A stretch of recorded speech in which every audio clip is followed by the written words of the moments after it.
Former President Carter's legacy lives on through organizations like Habitat for Humanity. Jimmy and Rosalind Carter put their hard hats on and gave all they had to the nonprofit for decades. That's right. And Tiffany Maddox spoke to Habitat workers in Lapeer and others who were touched by the organization about the impact the former president has made in mid-Michigan. Former President and Mrs. Carter began volunteering with Habitat for Humanity near their home in Southwest Georgia more than 40 years ago, bringing worldwide attention to the need for decent and affordable housing and inspiring people across the U.S., including right here in mid-Michigan. And I love them because it has made me work hard to encourage other people. Encouraging people like Ednora White of Flint's University Park, who first moved into her Habitat home 12 years ago. And it's the inspiration of people like former President Jimmy Carter that's helped grow the nonprofit in areas like mid-Michigan. For 15 years, Pete Niemeyer has worked with Habitat's Restore. Bedroom, kitchen, bathroom.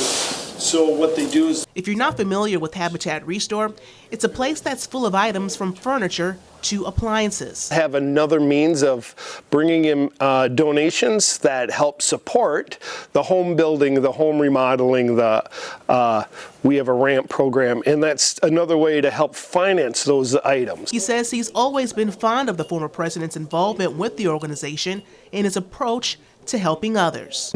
I personally didn't get to work with him, but I've talked to other people who have, and he'd just get in line with everybody else. He wasn't one to boast and show off. He just wanted to help. The Carters first volunteered with Habitat for Humanity in 1984, becoming the faces of the organization, influencing the nation. Former colleagues of mine in Georgia near Carter's hometown of Plains say the Carters were always boots on the ground, helping others. He put action behind his words and behind his faith, and being a part of Habitat for Humanity on the ground. Him and Rosalind putting a hammer to tons of nails, and being a part of Habitat, not only in Georgia but around the nation. And so I think that's one of his lasting legacies, is what this organization has still been able to do because of President Carter. Hard work with over 100,000 volunteers in 14 countries.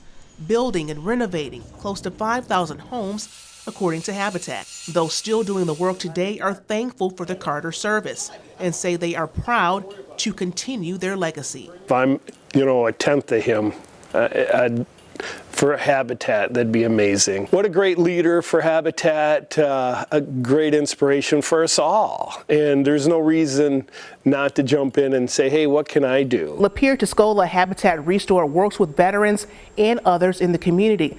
And they say while they are saddened by the death of the former president, they are thankful for his dedication to help change the scope of such a great organization. For ABC 12 News, I'm Tiffany Maddox.